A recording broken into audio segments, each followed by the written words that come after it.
I think a really deepened part of motherhood is, what is natural for many women, some of us not so much, but that nurturing aspect of who we are.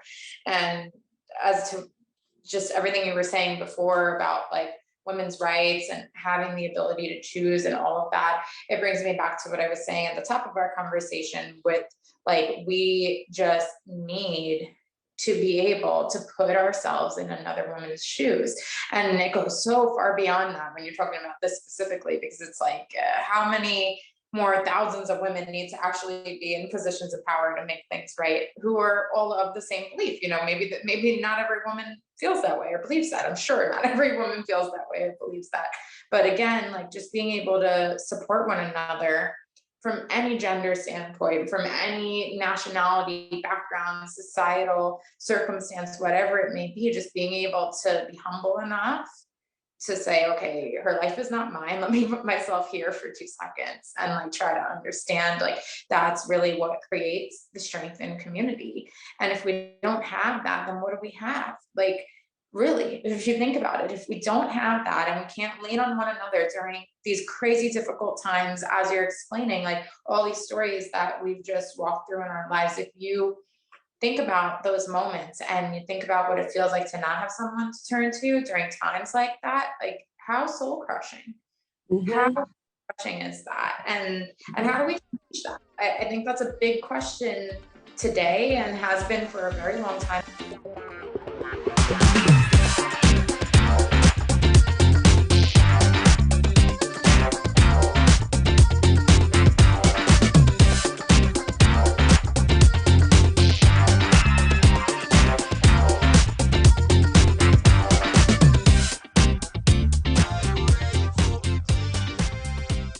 Welcome to the Fifi Uncensored podcast, season 3, episode 24, part 2.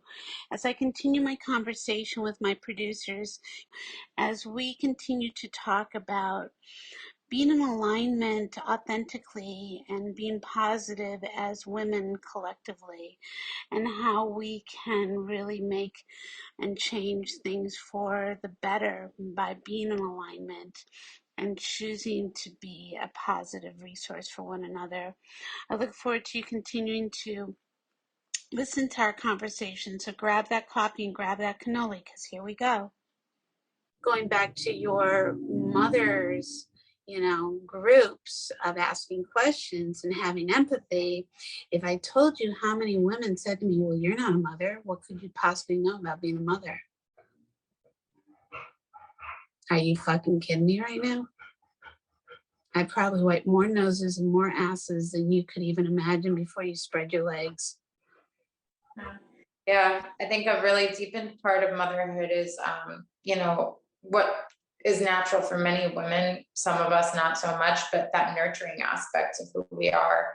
And as to just everything you were saying before about like women's rights and having the ability to choose and all of that, it brings me back to what I was saying at the top of our conversation with like, we just need to be able to put ourselves in another woman's shoes. And it goes so far beyond that when you're talking about this specifically, because it's like, how many more thousands of women need to actually be in positions of power to make things right, who are all of the same belief. Maybe not every woman feels that way or believes that. I'm sure not every woman feels that way or believes that. But again, like just being able to support one another from any gender standpoint, from any nationality, background, societal circumstance, whatever it may be, just being able to be humble enough to say, okay, her life is not mine. Let me put myself here for 2 seconds and like try to understand, like that's really what creates the strength in community. And if we don't have that, then what do we have? Like, really, if you think about it, if we don't have that and we can't lean on one another during these crazy difficult times, as you're explaining, like all these stories that we've just walked through in our lives, if you think about those moments and you think about what it feels like to not have someone to turn to during times like that, like how soul crushing, how crushing is that? And how do we change that? I think that's a big question today and has been for a very long time that we all need to ask ourselves daily. How do we show up better? How do we change that? How do we just support one another regardless of views and create more equality in our society and in our world so that everybody has the ability to make the choices that are best for them. Yeah. I think like recognizing the fact that a choice is just that, it is your choice to make, and you can make one or you can make the other. And it's not like whether or not I would make the same choice as somebody else doesn't make it the right or wrong choice. I was actually talking about this with somebody recently, how like just because like I was defending somebody for making certain choices, and I said, regardless of whether you think you would make the same choice, you can't judge them for making the choice they made. It's like that's why it is what it is. It's a choice that you make for your life, and whether or not I would make the same one, it doesn't matter. We're here to just support one another, and everyone has a different like expectation for their life. Everyone has a different, like, every time a choice comes up in your life, you get to make a decision of which direction you want to go, and there's no right or wrong. You make a decision and then you make it the right one. You figure out how that is going to be the right choice for you. And like, if we can just recognize that and stop judging one another for making whatever choice they're making, the world would be a way better place. A way better place. Go ahead. I'm sorry, I didn't mean to interrupt. No, it's okay. But I do think I think we're on our way. Like, we're making progress, and having conversations like this wasn't happening years ago. So I think that's a positive thing, but the judgment is where we need to improve. Same thing I said before. It's like, we can say we have choices, but if we're going to be judged endlessly for those choices, do we really have choices? Well, and if I may, conversations like this actually were being had before you were conceived. They were being had. That's why, and that's not to correct you. That is to say, they were being had. That's why decisions and legislation was made on behalf of women. The difference is today, we're in such a divided environment, not only in our backyard, but in the world. Unfortunately, by traveling and, you get to see in most countries how actually very little voices or rights women have are being taken away. And we are living in a country that this is really being challenged, and to the point, never in a million years. I mean, I was on my going to become 32 when I had to make that first choice and decision. I wasn't a 15-year-old girl. I was a grown woman who had already been married, was divorced, or in the process of being divorced. Actually, basically my divorce and that all happened all at the same time. More importantly, never in a million years did I have seen that for myself. But I even went on social media recently because with my voice being challenged from having a paralyzed vocal cord from going through thyroid cancer in 2011 to 2016, and having just come out of chemo from ovarian cancer, one of the things that I talked about and the reasons why was because I woke up to the news of a female OBGYN out of Texas who had a medical challenge regarding her pregnancy. And I don't know if it was a client of hers or another female coming out of Texas. Both had medical issues regarding their pregnancies, and they both had to go across state to legally get and terminate so they could not die. Well, to my point, I got so upset that day because I knew, one, I needed to use my voice, two, the importance of using one's voice, and three, because unbeknownst to me, even though I didn't have those pregnancies while I was in that violent relationship, my husband that, I've now been with for 23 years, we ended up getting pregnant having a miscarriage that we would never have expected. And that's a conversation that most people don't even know how to wrap their brains around, let alone console and have empathy for. But then in our last pregnancy at age 46, did we find out 4 months into our pregnancy through genetic testing that our fetus, had an extra chromosome. And in the third trimester, in statistics and science, that it was proven that that baby would die and cause me to die, and or would die right after birth. And because of science and technology, if it hadn't been for the rights for us to make that decision legally, then would I have been in the position that this female OBGYN or this other woman was? And ironically, and thankfully, because the laws were on our side, did I get to make that decision with the help of our medical experts who guided us? And am I alive, even though my body continued to pretend like it was carrying a pregnancy, full course? And then even after the fact, when at the 9-month period, 10-month period, when I would have delivered the baby, did my insurance company come back, accuse me of an abortion and not wanting to cover the costs, not even understanding that it was medically a termination for the very reasons I just explained.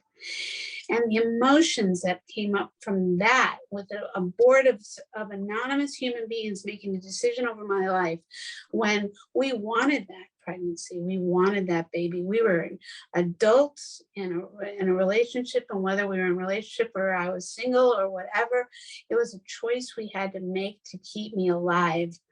And it was a very emotional, difficult choice that now are being challenged for women today, that we're not supporting women, that we're completely eradicating all support of women when it comes to life choices. And so no matter if you want 20 children that are, embracing you all around you, which I would have given my IT to have all 5 of my children. I mean, are you kidding me? I am the epitome of a mother Hubbard. I couldn't love on more than I'd be eating them all up, and they'd be, your age right now, and I'd still be chewing on your cheeks. It's like, you'd be like, all right, mom, already. And I'd be like, no, one more nibble. But to that point, it's like, the fact that we're threatening women's lives is not meant to get into a political conversation between all of us. It's just to have the understanding of we never know what we're going to be faced with. I certainly didn't know at 3 or 18 or 29 that between the ages of 32 and 46, that would be my experience of being challenged with the possibilities of motherhood.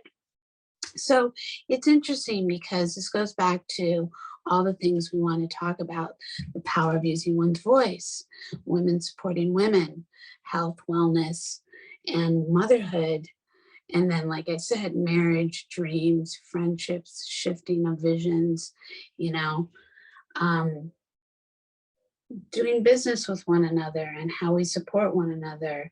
This is part of having those really transparent, authentic conversations where people feel safe and not judged and not having something held over their head. Man, going through domestic violence, if I told you how many people judged me going through that time, while I was holding down jobs, keeping my home over my roof, under protective order, to this day, women still hold judgment. I just want to go, who the fuck are you? Really? I mean, honest to God. Yeah. It's laughable. It's true. I've literally come to a point where I can laugh in people's faces now. But that was never in a million years what I thought was going to be part of my fiber. I mean, I did not ask to go through that. No different than I never asked to go through cancer. Right. I really believe the reason why those things happened is simply to have the ability to to be able to understand and speak on it in a manner from experience, not because I need another notch in the wood, you know? That's exactly what we heard when we first spoke to you, is that, you know, you've been through a lot of things in your life and you've experienced a lot of things in your life. And like what we heard was, look at how everybody else can benefit from hearing that story. And what can we take away from what this person has gone through? Like and I think so many people out there like have so much to share. And that's why, you know, there's a lot of criticism of social media, but there's so much good that it can do too. Yeah. Just being able to put your story out there and just for other people to be able to see and hear and empathize and, you know, relate, because so many things we go through in life feel so lonely, right? Like, and things that aren't, things that in times that you're not really alone, they can feel lonely because you don't necessarily have someone going through the exact same thing from the exact same perspective at the exact same time. But open it up to social media, and I guarantee you there's someone else out there going through the exact same thing you're going through at the exact same time, and you can relate to one another. And that's the positive side of social media, and that's where I think we need to take it all. Like, forget all this like negativity and judgment and all this stuff. Like the good that social media can do is like where we all need to focus. I completely agree. And in that respect, my takeaway from these last 3 years, because let's face it, you know, here we are 3 years later. And I remember where I was in May of 2020, on May 30th of 2020. I mean, we were going through the George Floyd bullshit at that time. It was the epitome of that all, you know, happening. And this country just going up in its own form of flames, you know, once again. And, you know, everybody trying to go, oh my God, it wasn't 14 days. We're now like 8 weeks into this pandemic and I can't socialize and I can't go to work and everything's shut down. And, you know, it was kind of like people not knowing how to function and the fear of death. And yet, you know, just there's layers and layers of watching the world be still, and how are people managing through that, their mental health, their financial wealth, their reality, their home life, if they had a home life, you know, who they were aligned with under one roof, if they were under one roof, and could they live safely with those people or not?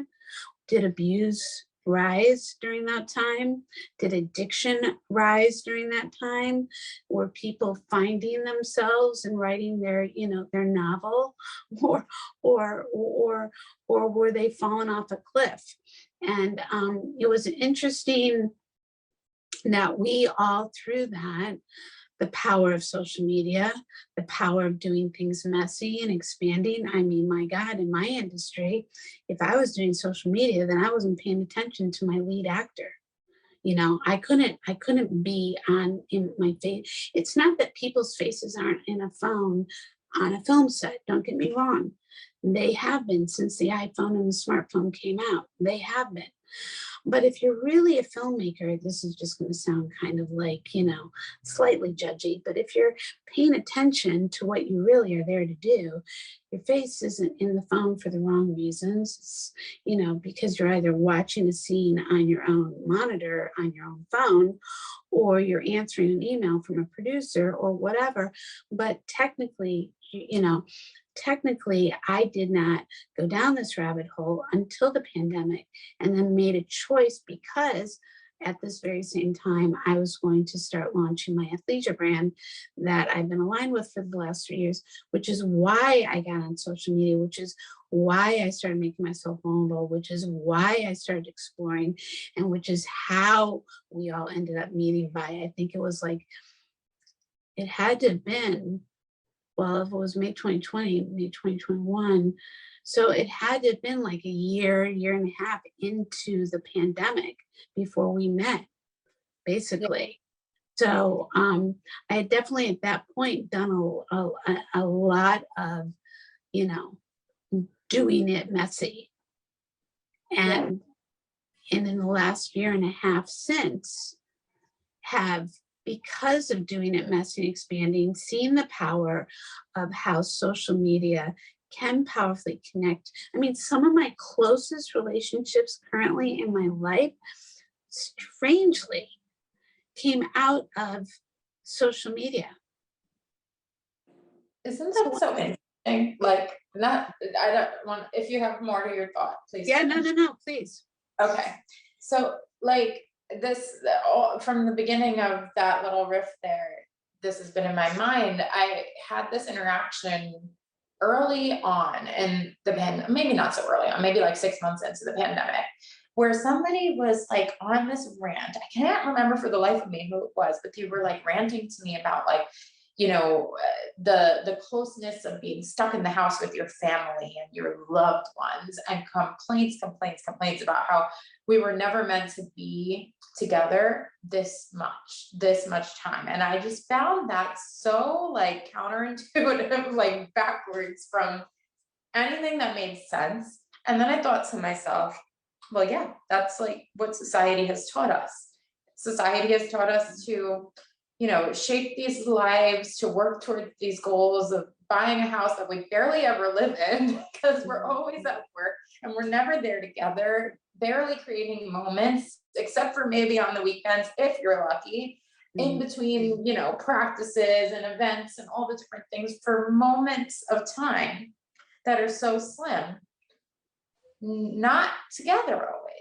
And this time, like, how precious is this time? Although there's all this horror that's going on in the world, how precious can this time really be in your household and in your community? I think back to times where literally the only people we could socialize with were my neighbors down the block. They have little kids, we have little kids. We used to sit and have cocktails in the driveway. We would let our kids run wild in the streets. We built great relationship during that time, strong community. And to this day, those relationships that I built back then, and the time that I spent together back then, even with my family under my own roof, has shifted things so much for me personally. And I just think, like, how many people may have missed that, and how many other people are really, really thriving in the other side of what that is now. I think that's really interesting, and it makes me think about like the community aspect of all of this, and how, again, that is so, so, so important to be able to know the people you're around so deeply and really understand like what you're getting yourself into when you interact and you like wake up and open your eyes in the morning. It's like, what space am I in? How do I maybe create shields, create boundaries, conserve my energy? How do I open up? How do I expand? How do I become present? Like, these are all questions to ask of oneself on a day-to-day basis. And I think that in the busyness and the craziness of life, we kind of get wrapped up in that and we forget to ask these questions. And then what happens? Like, the disconnect is there. The disconnect exists because of that lack of questioning of oneself, I think. And I don't know, just from my own exposure, I'd say that the people who are the ones who are out there really questioning themselves deeply so much more often are the ones you want to stick around, because those are the ones who are ever evolving. And growing means adjustment with the world as it goes. Nothing around you is stopping.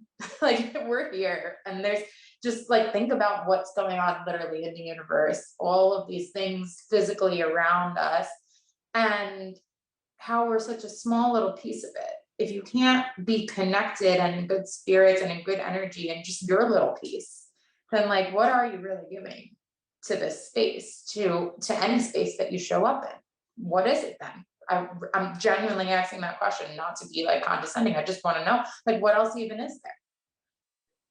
I don't know. Katie, do you have something to say about that? Not directly, but I wrote something down because you were talking about doing things messy. And I think that the pandemic itself,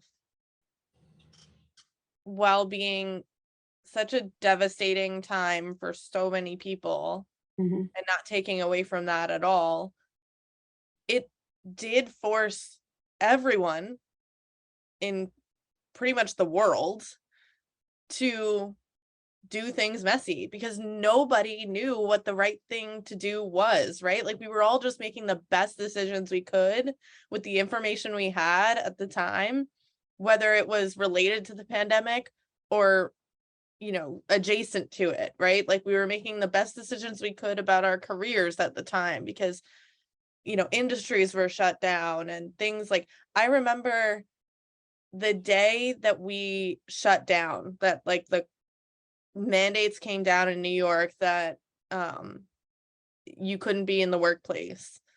It was like at 9 o'clock in the morning, they said we had to reduce the number of people in the office by like 25%. By like noon, they said it had to be 50%. And by the end of the day, it was like, everyone go home. And I remember literally being, I got to work that day. The managers and partners went into a meeting. They were in there for like 3 hours. They called everybody else into a meeting to establish this plan. They had things printed out. They had all of these things of, you know, who was going to be in the office on what days, and they're going through this plan. And at some point, one of the partners had walked out, and came back in about 10 minutes later and said, everyone stop. They just changed the mandate. We now have to be at 50% capacity. And I just remember looking at his face, and like, they had just spent all morning slaving over this plan to like make their business survive and figure out a way to make it through this week, let alone how long it ended up being, to just have it like completely ripped apart and say, nope, now you got to change your plan entirely. And like, that feeling of us all being in a room and just being like, we don't know what the next step is. Nobody knows what the next like plan's gonna be. Nobody knows what tomorrow's gonna hold. So like, everyone go back to your desk, or everyone go home, and just, we'll figure it out. And that's what it ended up being by the end of the day, was take your laptops, take all your files, go home, we'll let you know what's gonna happen.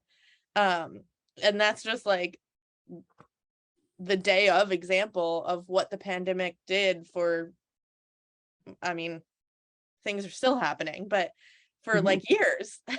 And never would we have ever imagined that, you know, we thought it was going to be 14 days, like you said, and it, you know, months and years later, we're still not, you know, back to normal. But it forced everybody to take things day by day, figure it out. Like, everyone had to be creative. Everyone had to figure out number one, a lot of people had to figure out how to survive, right? We all needed to figure out how to live through this because it was terrifying. Two, you had to figure out how you were going to survive financially, because so many people lost their jobs and complete industry is shut down. And then you had to figure out how you were going to live, you know, personally, mentally, with your family, your relationships. Like you said, abuse went up, addiction went up. There were so many different things that we had to just figure out 1 hour, 1 day at a time. And I think in a lot of ways that was a blessing, because a lot of us, you know, we live our lives with a plan, right? Like, we know where we want to be next year, 5 years from now, 10 years from now. And to actually have to take a step back and be like, I need to figure out today, and we're going to get creative to figure out today, is such a blessing and such a lesson to learn from the whole thing. Because we can get so stuck in those plans, and then you miss out on so many things along the way.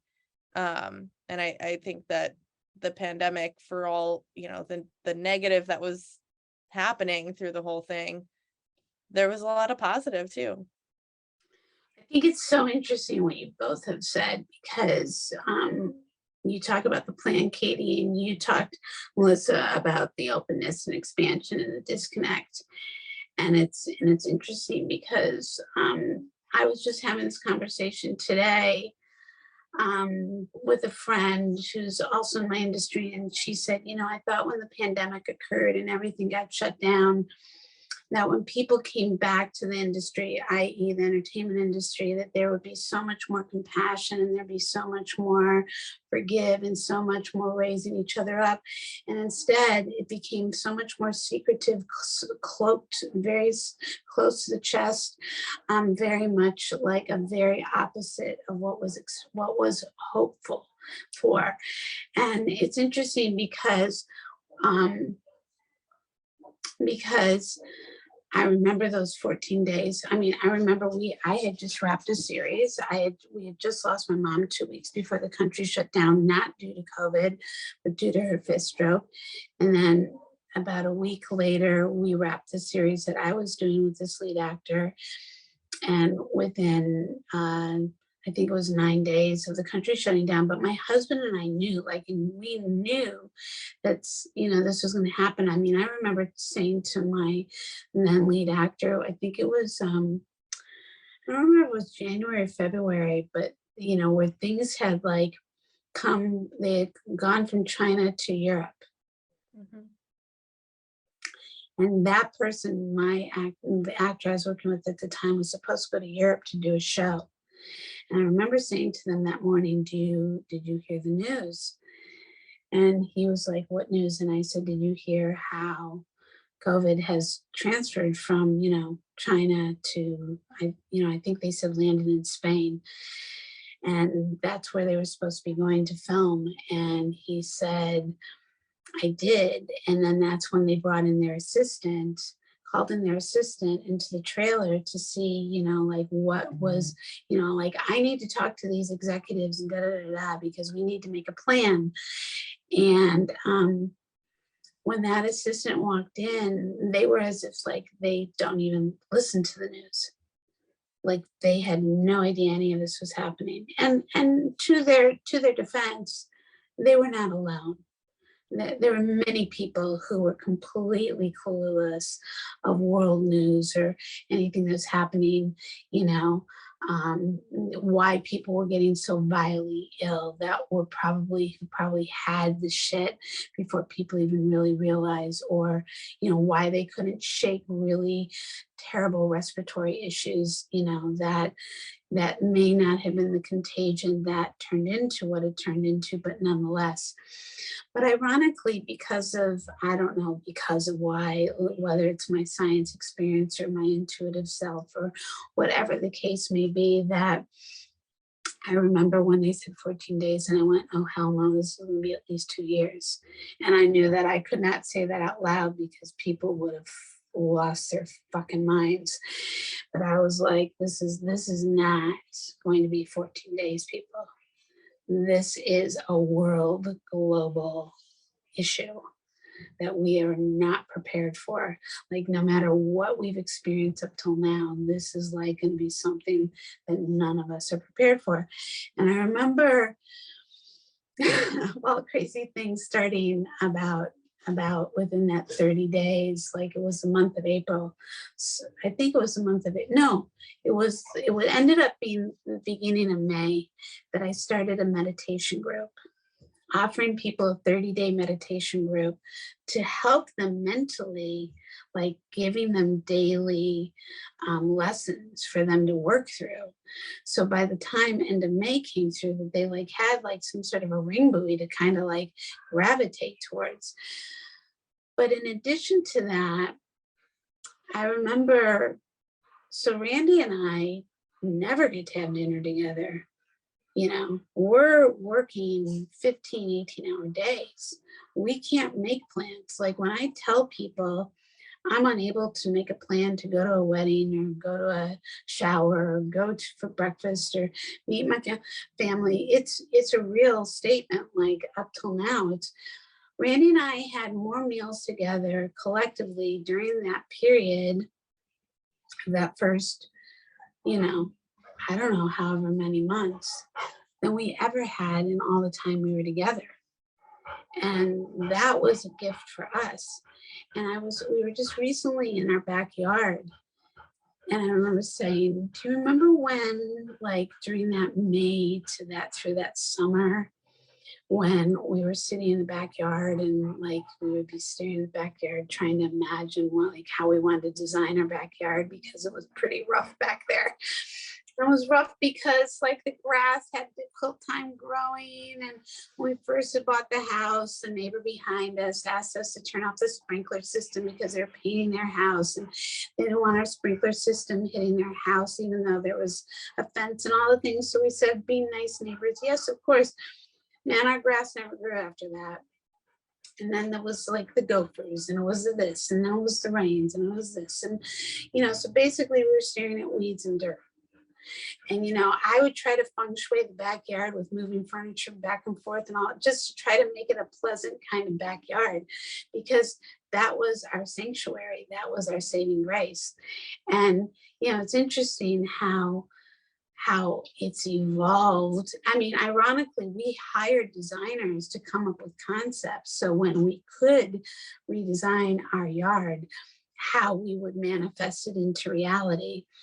And though those plans haven't been manifested, how other things have taken course since to be able to enjoy the yard in a whole nother way 3 years later, that it's like amazing, the simple like remedies that, you know, that were kind of big decisions, but the payoff so much greater just simply because of those taking action. But it's interesting when you talk about, like, you know, we live in a universe that's all about change. All we are is energy. And it's basically, we're quantum physics. That's what we are. We are it's quintessential quantum physics existence in the form of human bodies that probably reincarnate again and again and again. And who knows, in reincarnated life, like, you know, just in this discussion alone, we discovered you guys could have been my spirit babies. Like, what is, I mean, in all the time we've been spending together, to actually have, because I was pregnant twice in that year. So anything is totally possible. And I know I didn't have you, but it wouldn't surprise me. And do I think of you as my daughters? Well, no, I think of you as my girlfriends, but yeah, it's really possible. So hello, wake up, you know, like what, you know, and, you know, and I think about these last 3 years and the expansion and doing it messy, you know, I think about all the things we all got faced with, whether it was, you know, our industry shutting down and how you take care of yourself financially, how you take care of yourself mentally, you know, to this day, mental health is off the charts. People are worse off 3 years later than they were 3 years ago. There are issues with people not wanting to come back to work. So that's why so many industries are like struggling, because they can't get enough people to do the jobs, create the services. My sister and I were talking about this yesterday. She lives up in Seattle and talking about how she went to ride her bike to the ferry.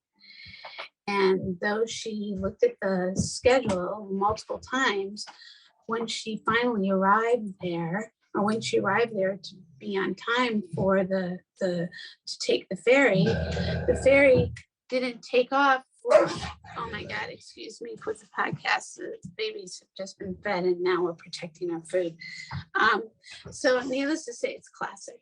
So needless to say, what ended up happening was the ferries had to admit that they couldn't take off for another hour and a half because they didn't have enough employees to service the ferry to transport people. And so what we're all dealing with. So my point is that, you know, I remember thinking that I was dealing with limited beliefs and managing expectations. And that was a lot that came up in conversation during that time. And the irony is, belief is such a big, big thing. Like, like being a visionary is about believing before it actually occurs, before it actually manifests into reality, right? So it's interesting what my beliefs are and what I've been able to, just not me as in me, Felicia, but in general, what I'm as the example, what I've been able to believe into manifesting into reality. So you both know that, I wanted to produce a podcast. I've lost track of time now. Probably I say randomly now 9 years ago. I really don't know how long ago it was. And having attempted that and that not happening, but, planting the seed and then it happening through our meeting. I think about the athleisure brand, how I had hoped that 3 years later, I wear these pieces every day, multiple pieces a day, love the product, all the things. It is yet to, but I gave myself a 3 to 5 year plan. It is yet to manifest into the level that I want, not because I don't believe, but because I know that my limited beliefs and my fear of what other people are going to think in my other careers, that held me back along with other life experiences. Whereas this podcast has manifested into something like, I don't need to question my commitment or my consistency or my loyalty or my accountability or my ability to create success, because this is the perfect example of that, let alone all other things that I've done in life. But it's fascinating how this period of time has put so many of us into this questioning. And I can even use the most recent example of surviving and thriving into now remission, because in November of last year, when I got my diagnosis after 4 months of not being heard, had it not been for my using my voice, had it not been for my getting the support that I needed and the right aligning with the right people, who's to say? But that's not the reality. The reality is I manifested the success of aligning with the right people, being heard, and being assertive in a way that was supported and turned into me being alive and me being in this place. And ironically, today, one of the things that I wrote to somebody was how I feel lost and how I'm trying to figure things out and what my purpose is and where I'm supposed to be going. And my point to that is that I think women go through this identity crisis, not that men don't, but I think women get challenged with these identity crises a lot, not because you can't have a plan, not because you don't have a vision as a little girl, not because you don't set out and become the cum laude and the award-winning blue ribbon horseback equestrian and the national award-winning artist and the #1 cellist and the this, that, and the other. And you're the head of the cheerleading squad and all the things you can imagine. But life happens when you least expect things to occur. And then how do you adjust and flow? And who do you turn to that don't have to be your therapist, but are your girlfriends? Not just in life, but in business, as well as just in general. Like, who do you get to sit down and gather around the campfire and just be yourself with and not be judged and thrown under a bus? And now you don't matter because you haven't achieved your $1 million, level of achievement yet mentality. Like what? Like what? Like all three of us don't already want to be financially free and multi-millionaires or bazillionaires, and no matter what our age, because you both could be millionaires right now. And I'm not saying this, by the way. We all could have been millionaires at age 29. and lost it. Like people do that shit all the time.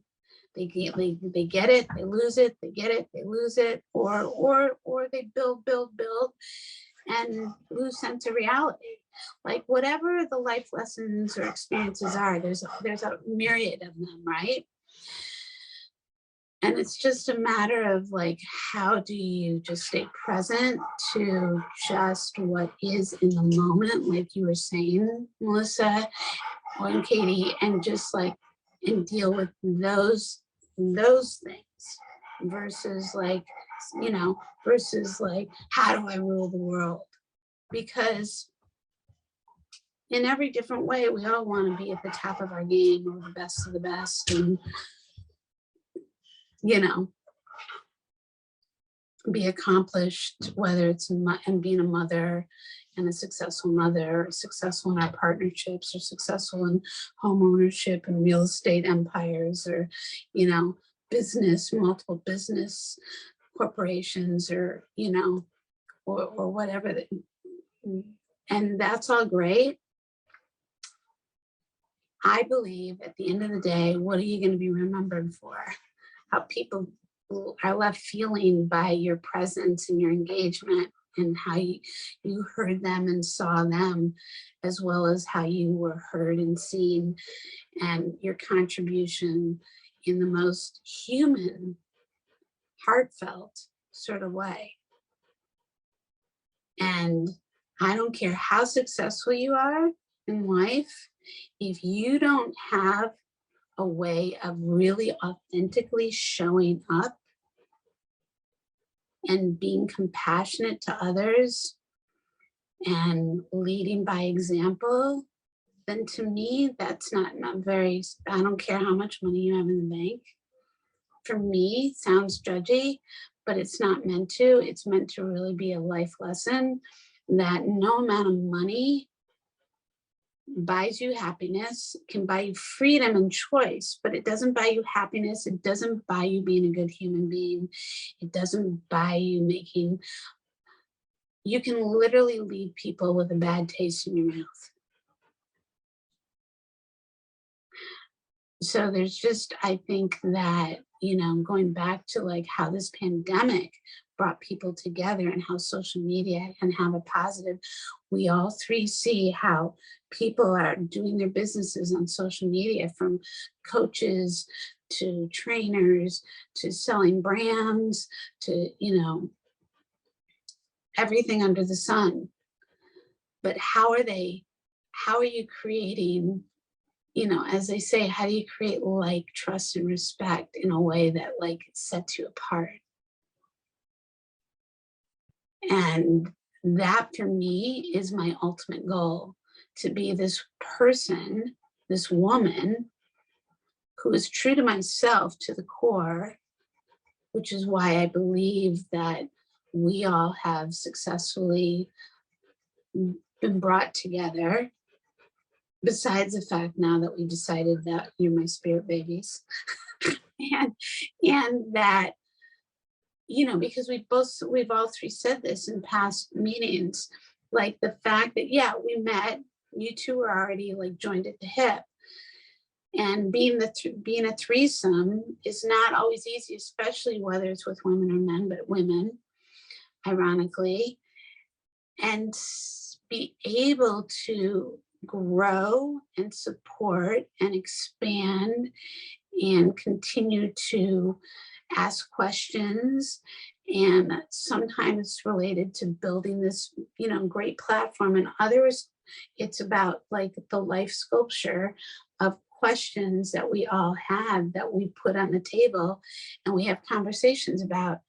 And I think the reason why we also connected is because the difference between this and us is that this is the greatest bank account we all have, is the conversation, the willingness to sit down and to explore these things that we're curious about and that do matter, and help others while in our discussion not feel alone, feel a connection, feel relatableness, feel heard, feel like, oh my God, you too, you're having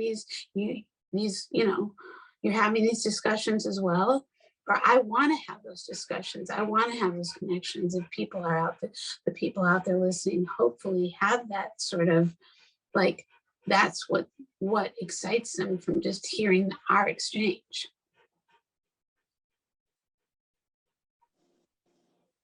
Yes, absolutely. I just want to take it back for a second, like, and tying this all together to what you said about being a visionary, and just having an understanding that our subconscious mind thinks and understands in pictures, I think is a pivotal thing to know in the world, like just know in your experience as a human.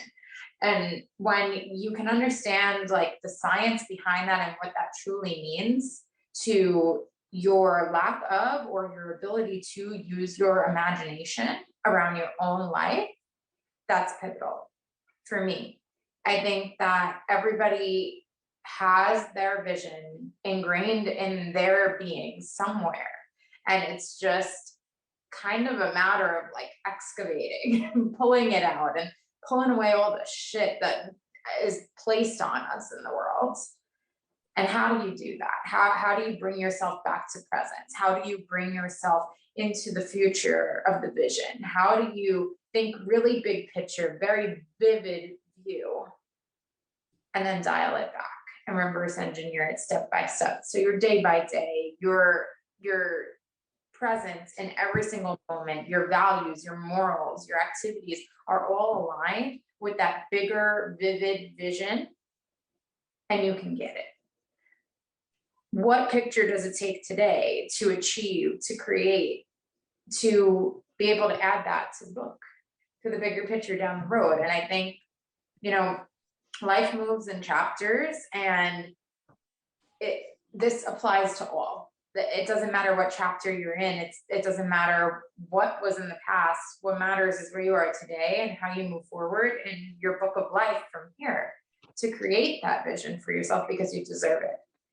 And this work that we do together, we've all identified is a huge piece of our purpose in the world, and how we show up and how we give ourselves the opportunity to connect. Because so many people can sit back and say, oh, well, that would be nice. I would love a platform. I would love a space. I would love, a following, or this, that, or the other thing.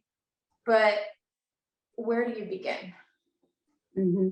Like, really, that's the question we have to ask ourselves. Maybe you want those things. Maybe we're seeking that for different reasons. Maybe it's, for an end goal of getting exposure to have a certain level of career growth in something that you're doing. Or maybe it's just truly, like I think it is for all three of us, to really develop strong community, mm-hmm. and develop strong business relationships and personal relationships off of that community, mm-hmm. and support one another along the way. Like that, I just think it's, again, goes back to all of this questioning, and that's your guide. It's like a map through life. It doesn't matter how many twists and turns you go around. If you can hold the vision and you can curate it and twist it and turn it and use your imagination that you've been gifted along the way to make it all that it could possibly be for you and those around you as you grow, the better it'll be. And I'm just so grateful to be able to be living in a time where we have this platform, and I don't have to literally go outside and stand on the top of a rooftop and scream my word to the world to get it out there. Like, we talked about social media here, we talked about technology, we talked about society and the life of women and generations and so many different things. And I think what it all comes back to is like, how do you align every single day with your purpose in some capacity and allow yourself to live it out? And for me, it's this. For me, it's being able to just share and help somebody else be guided to the next step. And that's not to be like, oh, well, I already know like how to do that or got there or whatever. I don't know anything about anything for anybody. All I know is that everybody knows for themselves. And I know that I know how to help people trust themselves. And if you can trust in your relationships as you build business, as you build podcasts, as you build whatever you're building, it's going to come together in a very authentic way. And that's why this space, this recording, this relationship, all of this exists right now because we are three women that are aligned with that right there. Mm-hmm. Yeah, it's interesting. Go ahead, Katie, please. I was just gonna say, and to Melissa's point of like how we think in like visions and pictures and things, and how Felicia, how you were saying that like success isn't money. I think those two things really go hand in hand, because money isn't a picture. You can't like there's no amount of money that's won any specific life. If you are basing your plan for your life around like a dollar sign and a certain amount of money and having like a certain amount in your bank account, it's going to be so much harder to get there than if you have a picture of what that money will get you, right? Like, what do you really want? Okay, you want $1 million. What are you going to do with $1 million?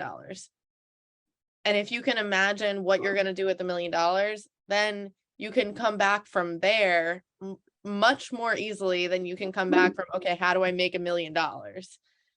There's 8 million different ways to make $1 million. But I want to make $1 million that's going to get me this life looking like this. And this is how I want to live. And this is the environment I want to be in. And this is how I want to live my day to day. And this is what I want to wake up doing in the morning and what I want to see when I look out my window. That's so much more meaningful than an amount of money, because an amount of money could look like a million different things. So to both of your points, like we need to focus more on what we want our lives to look like rather than the amount of money that we need to make. And I think even like through the pandemic and everything, the coaching world has blown up, right? Like the online coaching world has expanded like crazy, and you can see, I mean, if you like a couple things on Instagram, all of a sudden your feed will be flooded with all of these different kinds of coaches and everything. And I think these things are amazing, and I think that there is a time and place for coaches, of course, and I advocate for them. We're podcast coaches ourselves, so I think there's a place for it. But I find, when I'm scrolling through my feed and I'm seeing I made $1 million in 6 months, I go, okay, not really relatable. That doesn't sound realistic. Mm-hmm. How am I supposed to do that, right? Mm-hmm. But like if you scroll past somebody who's like, I now spend like 8 hours a day dedicated to my family, or I now live in this place where I always imagined I would live, I connect so much more with that than with how much money it took you to get there, right? Because like the whole point of coaching is to encourage one another and to support one another to get to whatever your goals are. But if you can't show me what the fruits of that are visually, then I can't relate to it, right? Like I can't see myself in that vision. So if you're trying to put yourself out there, and like if you're a coach or if you're looking for a coach, like make sure that you're relating to an actual vision and not just a dollar sign, because that can disappear at the drop of a hat too. Yeah, it's interesting you said that, Katie, because you're right. That whole platform of the coach platform exploding on social media has, that's how we all connected, not because, because we aligned under one individual, though, we were calling out what didn't work for us in that situation, not because we were being in judgment, but just, again, it's how it authentically resonates. And it's interesting because, You know, I remember when I first made six figures, and that first time definitely, and that was a long time ago, that definitely did not, in the space, the environment I was in was so toxic. I knew that my six figures never aligned with my experience.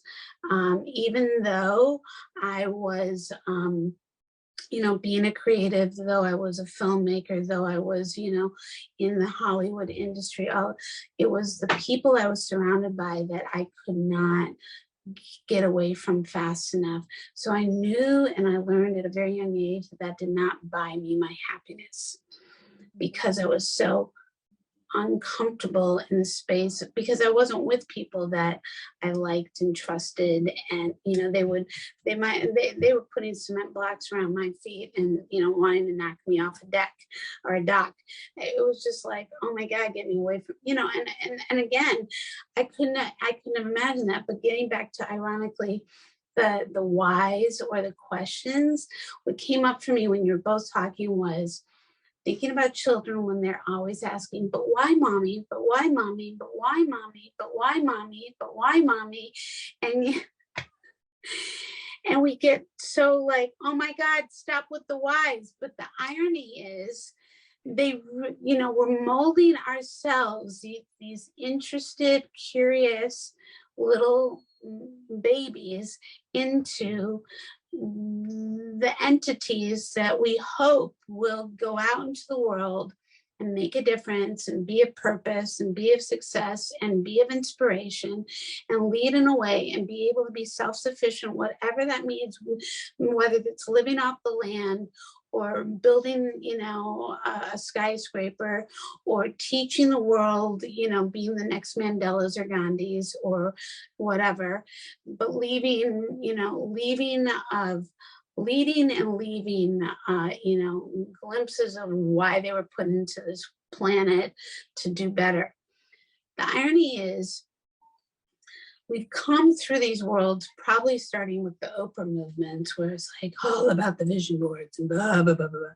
Well, little Felicia, I mean, if I showed you my walls, little Felicia was consciously making vision boards at 7, 8, 9. Nobody was cueing these phrases called vision boards. I was just a little artist who liked to put up the things that stimulated me. So at the time, because this was in the 70s, I was seeing the original SNL cast, who were like extraordinary. So I had cast members of sketch comedy, cone heads up on my wall, and I had blue ribbons, and I had, you know, places around the world, and I had all these different things that resonated with me at the time. I didn't know consciously that I was creating my future. I had no idea I was creating my future. But what it did was it powerfully planted those seeds. I didn't have to write it down, and I just had it up on my wall. And that all manifested into reality. And I think the power of that alone, whether you know how to write out everything that you want to manifest, or visually go through magazines or what have you, or have your whys, you know, like how I'm going to take that $1 million that you know, hope, you know, if that's your goal, you know, to be able to put it together. But again, I think it goes, and it was something that dawned on me earlier. The bottom line is, and I think to, you know, kind of, you know, wrap up our conversation, is this is not a competition. Life is not a competition. Life is life. We're lucky to be able to breathe. We're lucky to have all of our abilities to touch, feel, breathe, connect, do all these things. And when it comes to making money, that to me is also not a competition. That to me is not how can I outdo or impress or, you know, live up against, or, you know, outdo and out what. Let me tell you, if that is where you're coming from, that is not who I align with at all. Mhm. And if I feel like a fish out of water, it's because my gut is telling me that this community, and I love community, and I love building community, and I love leading and creating community. And what I'm personally here to share is my experience is community with women or whomever can be extremely nurturing and extremely successful and extremely supportive if you're coming from an authentic place. And I've seen coaches who have spoken on the amount of money that they have and the billionaire mindset with their planes and their helicopters and, you know, and all that shit. It's not that I don't, it's not about the want, it's about how I don't feel the authenticity rather, under all of that, because it's all for how you're gonna raise up that one king. And I don't believe in that. I believe that you've got to raise up a community. I talk about this a lot, where, you know, you got to be able to take that triangle and flip it over, but you got to raise up the baseline of that triangle where all those people get raised up. I know that that's why, like, you know, in a network marketing business model, that is more to the point. But then again, it's also who you align with in that business model and how that works to make it feel like it's the right fit.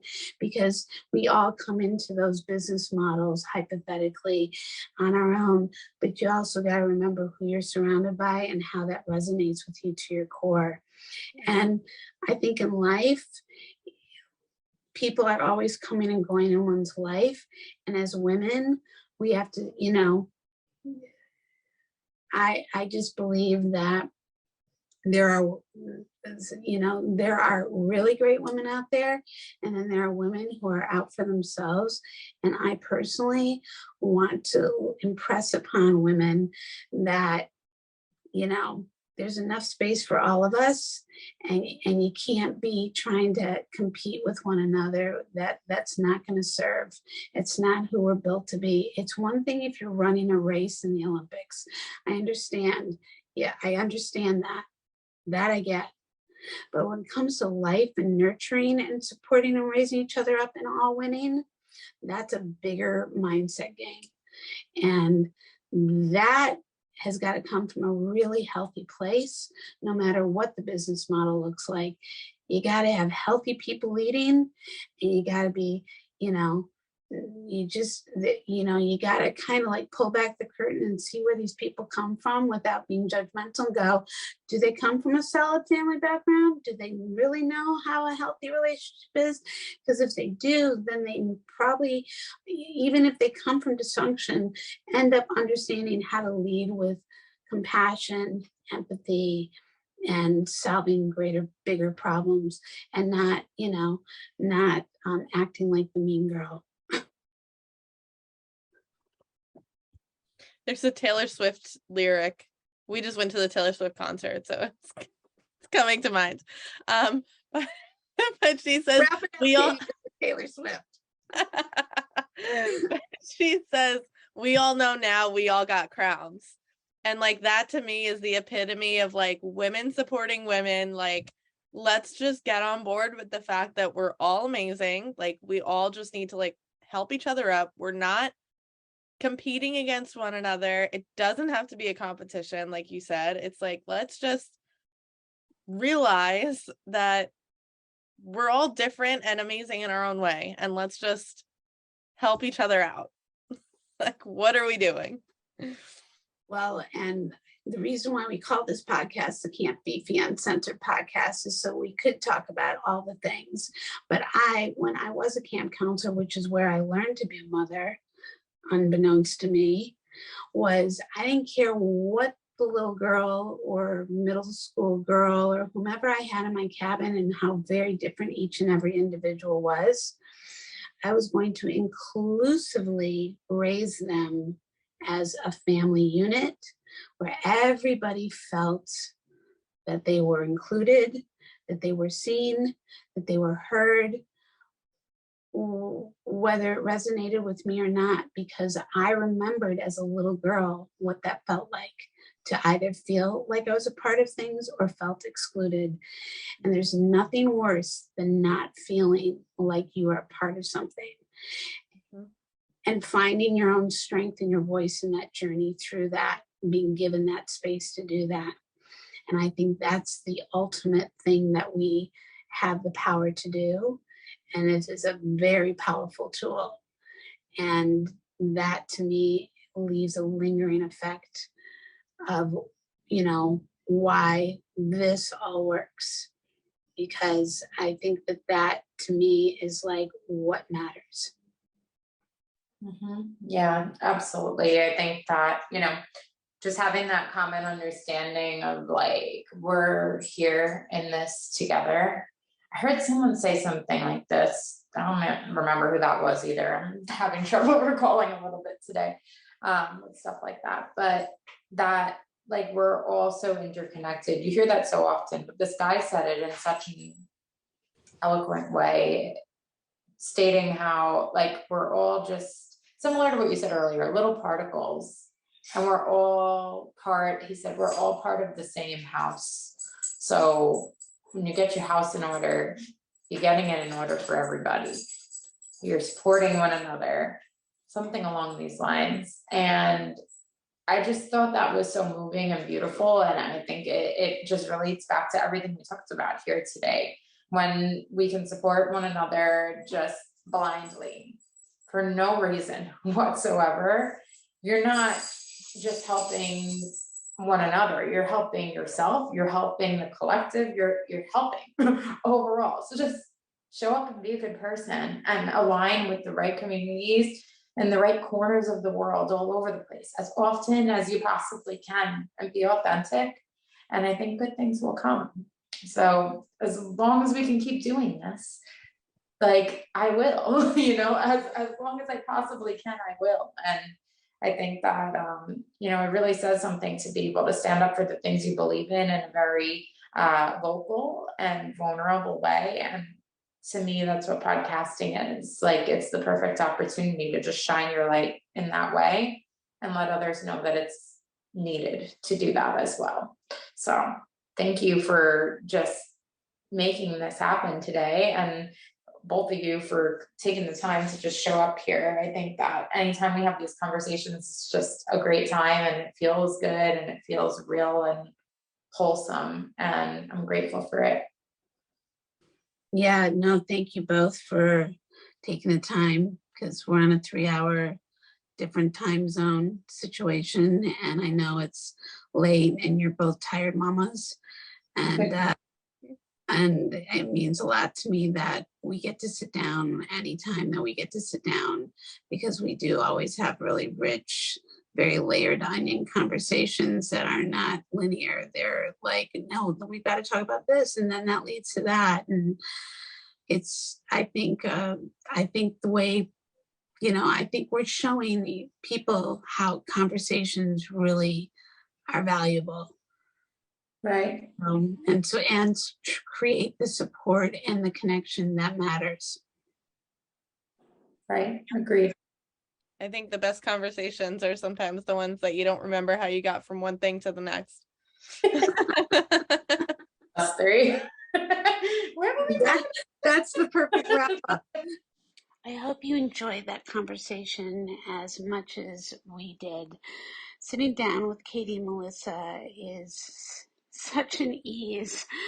And it's amazing how, even though we come from different generations and have been exposed to different times of history, how in alignment the three of us are, and the willingness to continue to be open and expand and teach one another. It's been such a joyous adventure creating with them, and continuing to look forward to doing some more of the same. And next week, look forward to sharing more new podcasts with guests, all in queue, ready for you. So much love. Continue to show up and be a part of the Camp Fifi Uncensored podcast community. Share, join, and subscribe, because it's here where the spirit is young, the soul is wise, and the life experiences are vast. And we love to talk about everything from cannolis to s'mores. And don't forget the egg in the holes, which is ironic because we just switched that around. So see, you never know. Join us around this campfire, because it's a joy to connect and converse, and look forward to sharing more of the same. Bye for now. Much love.